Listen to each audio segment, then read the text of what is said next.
Assalamu alaikum wa rahmatullahi wa barakatuhu. Hello everyone. In this video, we will be discussing Eid Al Adha, inshallah. As we all know, it is a very important festival for the Muslims all around the world and is celebrated on the 10th of Dhul Hijjah. Today is 8th of Dhul Hijjah and tomorrow is 9th, which is also very significant. We will be discussing about it, inshallah. And in this video, we are going to discuss the religious significance of Eid Al Adha, then why we celebrated, certain logical points associated with it, and also how we can celebrate Eid Al Adha amidst pandemic. To begin with, Eid Al Adha is celebrated on the 10th of Dhul Hijjah, and the first 10 days of Dhul Hijjah holds a very important significance. Just like there's Ramadan, in Ramadan we do our fast. We fast for a month, then we celebrate. So here we go for pilgrimage, Hajj, and then we celebrate Eid Al Adha.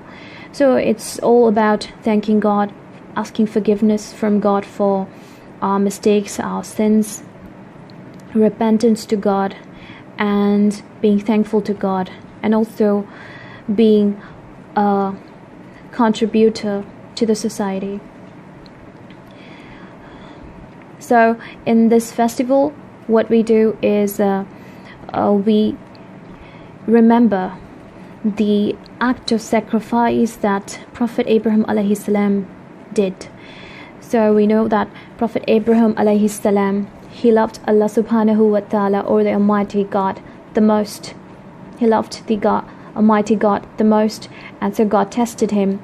As we all know, life is a series of tests for everyone, and the prophets were also human beings, so they were also being tested. So God asked him whom he loved the most. Right after God, the Prophet Abraham alayhi salam said that it's his son Ishmael. So God asked him to sacrifice his son. As soon as he was going to sacrifice his son, it was replaced by an animal, by a goat, a sheep, a ram.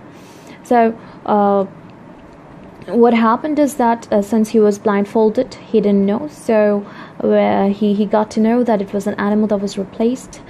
And this event shows that God tested him and also gave a very important message to humankind, that is, human sacrifice is to be avoided. In many places of the world, we have seen since time immemorial that human sacrifice is a part of rituals, and this is to be avoided. And God tested the Prophet, and he passed the test. He loved God so much that he was about to sacrifice his son, but no, God doesn't want that. God doesn't want any sacrifice of human beings. Besides the sacrifice related to the animals, why we sacrifice it, what is done is that animals are sacrificed, and then 1/3 is the minimum that is to be shared, that is to be given to the poor. If you want, you can give more than that. For yourself, what you keep is 1/3 maximum. You cannot keep more than that, and the rest is what you distribute amongst your friends or relatives.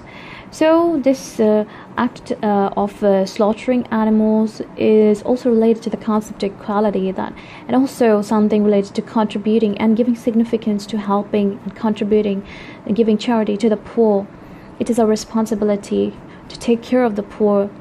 So it's a very significant thing associated with sacrificing the animal. Besides that, we have to know the religious significance that we do prayer. There's Eid prayer, which is very important. There's Eid prayer in both the Eid, and this is done in the morning. After praying Fajr, there's a gap, and then you go for Eid prayer. So you purify yourselves, and cleanliness. The concept of cleanliness is very important. As we all know, we have to keep ourselves pure when we pray. So we take a bath, we do wudu, you can say ablution, we cleanse ourselves, and we have to keep in mind that we have to clean ourselves properly and not quickly in a haste. We have to clean ourselves, and our Prophet also said that we must be very careful while doing wudu. The water should touch the parts properly, the the hands, fingers, everything properly when we do wudu. So this also brings us to the concept of cleanliness that is set by the guidelines set by WHO, because a pandemic is going on. So we have to maintain that as well. We have to cleanse ourselves, of course, keep ourselves clean, and along with that we have to maintain social distancing. We can see that there have been restrictions as to how many people can go for prayer. So I believe is that there's a logical way out to solve this problem. What can be done is that since it happens since the prayer takes place in an open place, we can do is that we can measure 1 meter distance between we can mark spots that is 1 meter distance at the distance of 1 meter vertically, horizontally, and then we can calculate how many people can be accommodated in that field for prayer, and then we can pray accordingly. It's very easy. It's a very simple thing. The guidelines that is set is that like 3 or 5 people. I don't see it logical, because it is not logical, of course.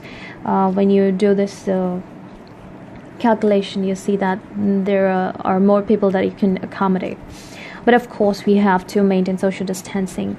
We have to be very, very strict about it, and we have to keep what Prophet said, what our Prophet Muhammad sallallahu alaihi wasallam said, what we are to do when a pandemic occurs. We are to keep ourselves in that place. We are not supposed to go out. Actually, we should be very, very conscious about ourselves.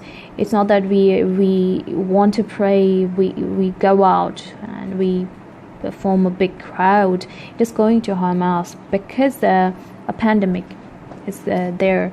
So we have to maintain the guidelines. If we maintain via safety guidelines and we are praying, it's okay, it's all right.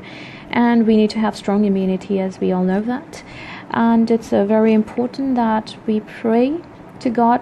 What is more important, that we have a pure intention of praying, Even if you pray in your homes, you have to pray with the intention of praying to God. It's not something you show off, or like I said in an earlier video also, it's between you and God. Okay? And when it's between you and God, you can pray anywhere. You can pray, and you pray and you feel peace. You have to establish that connection with God, because He's the greatest. And if you have that connection with the greatest, why will you bother about anything? It's Him and you. And that's what we really need to keep in mind. Cleanliness also goes to that level. Okay, so I think I have been able to give this message, and it's very important now on the 9th of Dhul Hijjah to fast. So we should fast on that day, and we can celebrate Eid Al Adha by maintaining these guidelines. And also, if you want to visit, you have to be careful. I think we can at least wait for some time, because it's pandemic. Not just because WHO says that we have to remain in isolation. It's also what our Prophet said. If you read what happened, there was a pandemic, there was an epidemic, and what the Prophet said was that remain indoors. Remain where you are. You don't have to go to another place, okay, where the pandemic is happening. And if you're in that place where the pandemic is there, don't move to another place. So you have to be where you are. You have a chance to connect with God at a deeper level, okay. And of course, you can go for the congregational prayers, because it is allowed. And I believe there would be a better guideline for that, because the guideline that is here right now, I don't find it logical, because more people can be accommodated if you count it that way, 1 meter distance. So I think there needs to be a modification. I think there should be a modification, because that is logical. And besides that, if you pray at home, I think you'll be able to establish a better connection with God, and you'll be able to understand, go deeper in your concentration. That is also very important. We don't think about the world when we are doing salah. So thank you very much. If there's something else I can say, I'll have to think, because there are so many things that we can talk about, but inshallah we'll be talking about other things in another video. Until then, thank you very much for watching this video. Jazakallah khairan.